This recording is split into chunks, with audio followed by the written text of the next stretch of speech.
Hello everyone, welcome back to I channel. এই মুহূর্তে তোমাদের জন্য কিন্তু একটা বিরাট আপডেট রয়েছে অন্নপূর্ণা ভান্ডার নিয়ে। অন্নপূর্ণা ভান্ডারে যারা অনলাইনে বা যারা অফলাইনে অ্যাপ্লাই করেছো তাদের মধ্যে কিন্তু অনেকেই টাকা নাও পেতে পারো বা পেতে অনেক অনেক দেরি হতে পারে। কাদের? বিশেষ করে আমি তোমাদের দেখাচ্ছি, ভালো করে দেখবে। বিশেষ করে যারা যারা এরকম অফলাইনে অ্যাপ্লাই করেছো, যারা অফলাইনে ফর্ম অ্যাপ্লাই করেছো, তারা দেখবে প্রথমের দিকে যারা অ্যাপ্লাই করেছিলে তারা হয়তো 2-1 দিনের মধ্যে টাকা পেয়ে গেছো। কিন্তু তারপরে যখন এই অফলাইনে তোমরা অ্যাপ্লাই করলে, যেহেতু অনলাইনে তখন ওয়েবসাইট আন্ডার কনস্ট্রাকশন ছিল, তো অনেকেই তারপরে আবার অফলাইনেই অ্যাপ্লাই করলো। কিন্তু তারপরে যারা পরের দিকে অফলাইনে অ্যাপ্লাই করেছে তাদের টাকা কিন্তু 2-1 দিনের মধ্যে আর ঢুকছে না। প্রথমের দিকে যারা অ্যাপ্লাই করেছিল তাদের কিন্তু 2-1 দিনের মধ্যে ঢুকে গিয়েছিল, কিন্তু তারপরে ঢুকছে না। কেন ঢুকছে না এবং এখন কি করা দরকার? এখন কি অনলাইন নাকি অফলাইন, কোনটায় অ্যাপ্লাই করবে, সরকার কি বলছে, কোনটাতে বেটার হবে? দেখো ভালো করে বুঝবে। এই অনলাইনে বা অফলাইনের কথা যদি বলি, সবার প্রথমত অফলাইন ফর্ম যেটা রয়েছে সেটাতে সবাই কিন্তু তোমরা অ্যাপ্লাই করেছিলে, তাই তো? অ্যাপ্লাই করার পরে তোমরা এই ফর্মটা কোনো বিডিও অফিসে গিয়ে জমা দিয়েছো। সেই বিডিও অফিসের যে কর্মীরা আছে তারা কিন্তু তোমার এই অফলাইন ফর্মটাকে অনলাইনে এন্ট্রি করে দিচ্ছিল, ঠিক আছে? তো এবার প্রথমের দিকে চাপটা কম ছিল, যে কারণে অনেকেই প্রথমে যারা অ্যাপ্লাই করেছে তারা 2-1 দিনের মধ্যে টাকা পেয়ে গেছে। কিন্তু তারপরে যখন সবাই অ্যাপ্লাই করা শুরু করলো, এই 12 পাতার ফর্ম সবাই অফলাইনে অ্যাপ্লাই করা শুরু করলো বেশিরভাগ মানুষ, তখন কিন্তু চাপটা অনেক বেড়ে গেল তাদের। তো যারা কর্মী রয়েছে তাদের পক্ষে কোনোভাবেই সম্ভব হচ্ছে না যে এত তাড়াতাড়ি এত কিছু ডেটা ইনপুট করা অনলাইনে। সে কারণে কিন্তু অনেকেরই এখনও পর্যন্ত টাকা ঢুকছে না। অর্থাৎ অফলাইনে যারা যারা এখন অ্যাপ্লাই করছো তাদের কিন্তু টাকা পেতে দেরি হওয়ার সম্ভাবনাটাই বেশি রয়েছে। কেন? এগুলো কিন্তু যে বিডিও অফিসে, যে অফিসে তুমি জমা দিয়েছো, সেই অফিসের যে সরকারি কর্মচারী রয়েছে তারা কিন্তু তোমার হয়ে অনলাইনে এটা ইনপুট করে দিচ্ছে, যে কারণে এত ডেটা তাদের পক্ষে সম্ভব নয় সব ইনপুট করা, যে কারণে এত সময় লাগছে। আর যারা দেখবে এখন অনলাইনে অ্যাপ্লাই করছো তারা হয়তো 2-1 দিনের মধ্যেই কিন্তু টাকা পেয়ে যাবে। কেন?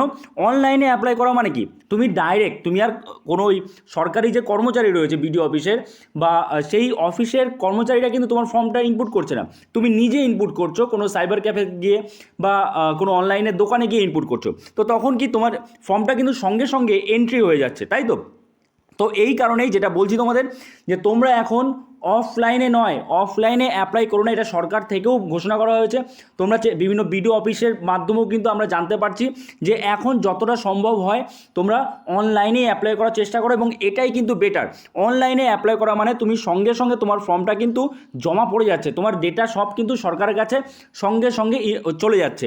এবং তার সাথে সাথে আরেকটা বিষয়, অনলাইনে কিন্তু এত বেশি ডকুমেন্টস লাগছে না। অনলাইনে কিন্তু এত বেশি ডকুমেন্টস লাগছে না। কেন লাগছে না? কারণ অফলাইনে দেখেছো তোমরা সব জেরক্স দিতে হচ্ছে, অনেক কিছু ডকুমেন্টস লাগছে, আধার কার্ড, প্যান কার্ড। কিন্তু অনলাইনে এই সমস্যাটা নেই, অনলাইনে এত কিচ্ছু ডকুমেন্টস লাগছে না, খুব সহজেই তোমরা অ্যাপ্লাই করতে পারছো।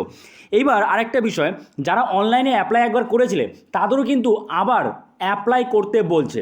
কাদের বলছে এই বিষয়টা একটু ক্লিয়ার করি, যে অনলাইনে অ্যাপ্লাই করার পরেও আবারও অ্যাপ্লাই করতে হবে। কাদের করতে হবে একটু ভালো করে বোঝো।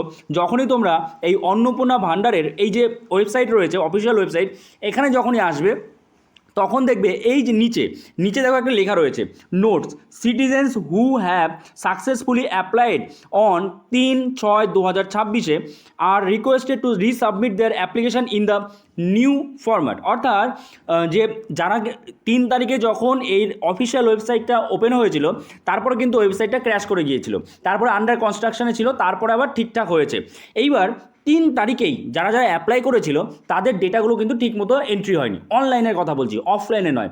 অনলাইনে যারা যারা এই ওয়েবসাইটে এসে 3 তারিখে অ্যাপ্লাই করেছিলে তাদের আবারও অ্যাপ্লাই করতে বলছে। দেখো তোমরা অন স্ক্রিন দেখতে পাচ্ছ, একদম পরিষ্কার লেখা রয়েছে, citizen who have successfully applied 3/6/2026, তাদের আবার বলছে রিসাবমিট করতে।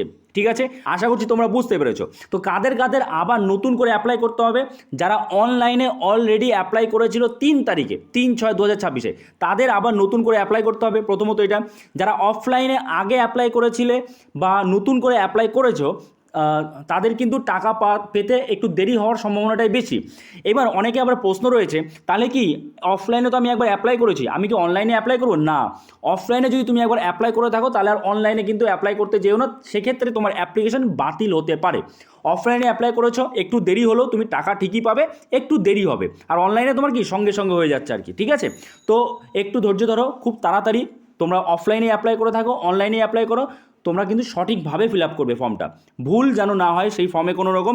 আমি আগের ভিডিওতে দেখিয়েছি তোমাদের দুটো ভুল সবাই করছে, সেই দুটো ভুলের মধ্যে কোনো একটা ভুল যেন কারণ না হয়। তোমরা যদি দেখে না থাকো আগের ভিডিওটা দেখে নিও, সেখানে আমি দুটো ভুলের কথা বলেছি, অনেকেই করেছে এই দুটো ভুল। ওকে, আশা করি তোমরা বুঝতে পেরেছো।